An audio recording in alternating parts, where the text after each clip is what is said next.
আসসালামু আলাইকুম ওরহমতুল্লাহ। Welcome back to my channel হাসি হোম কুকিং থেকে আমি হাসি ইসলাম বলছি। আপনাদের জন্য নতুন একটি ভিডিও নিয়ে আবারও হাজির হলাম। জলপাইয়ের টক ঝাল মিষ্টি আচার এর রেসিপি আজ আপনাদের সঙ্গে শেয়ার করব। আমি 1 কেজি জলপাই নিয়েছি। জলপাইগুলো ধুয়ে পরিষ্কার করে নিয়েছি। এখন আমি একটি পাত্রে পানি গরম করে জলপাইগুলো দিয়ে সেদ্ধ করব।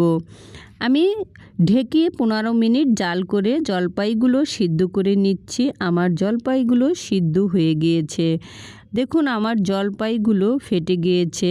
সবগুলো জলপাই সিদ্ধ হয়ে ফেটে গিয়েছে। এখন আমি পানি ঝরিয়ে 15 থেকে 20 মিনিট একটু ঠান্ডা করতে রেখেছিলাম। এখন আমি হাত দিয়ে সবগুলো জলপাই এভাবে করে ভেঙে নেব। জলপাইগুলো ভেঙে হাত দিয়ে ভালো করে সবগুলো জলপাই আমি একটু মিক্সড করে নিচ্ছি। মিক্সড করা হয়ে গেলে আমি চুলায় তাওয়া দিয়ে দিব।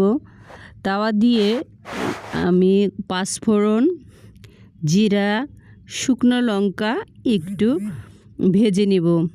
ভেজে এটা গুঁড়া করে রেখে দেব। আমি পরে আচারের সঙ্গে মিক্সড করব। আমার ভাজা হয়ে গিয়েছে। এখন আমি গুঁড়ো করে রেখে দেব। এখন 1 কাপ পরিমাণ সরিষার তেল দিয়ে দিচ্ছি কড়াইতে, আর 1 চামচ পাঁচফোড়ন, 4টা শুকনা লঙ্কা দিয়ে একটু নেড়েচেড়ে নিচ্ছি। এখন আমি 1 টেবিল চামচ রসুন বাটা অ্যাড করছি। রসুন দিয়েও কিছুক্ষণ নেড়েচেড়ে নিব। একটু ভেজে নিচ্ছি।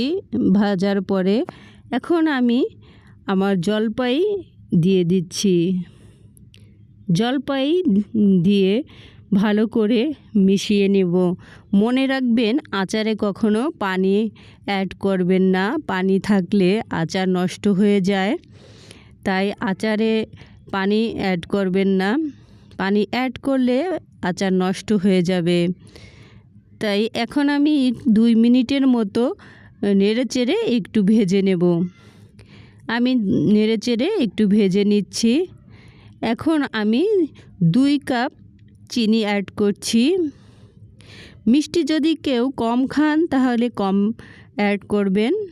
যে যেরকম মিষ্টি খান সেরকম আচারে মিষ্টি ব্যবহার করবেন। এখন আমি নেড়েচেড়ে মিশিয়ে নিচ্ছি। দেখুন চিনি গলে যাওয়ার পরে আচারটি কিন্তু নরম হয়ে গিয়েছে। ভয়ের কোনো কারণ নেই। এটা আস্তে আস্তে শুকিয়ে যাবে। মিডিয়াম আঁচে চুলায় রেখে কিছুক্ষণ জাল করে নেবেন। চিনির পানি যখন শুকিয়ে যাবে তখন এটা আঠালো হয়ে যাবে। এখন আমি একটু লবণ অ্যাড করছি, আর 1/2 কাপ পরিমাণ সিরকা ব্যবহার করলাম।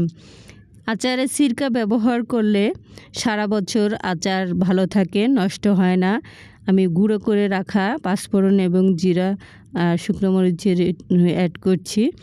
1 চামচ পরিমাণ বিট লবণ আর 1 চা চামচ পরিমাণ আমি গরম মশলার গুঁড়া অ্যাড করলাম। এখন ভালো করে মিশিয়ে নিয়েছি। দেখুন আমার আচারটি কতটা আঠালো আঠালো হয়েছে।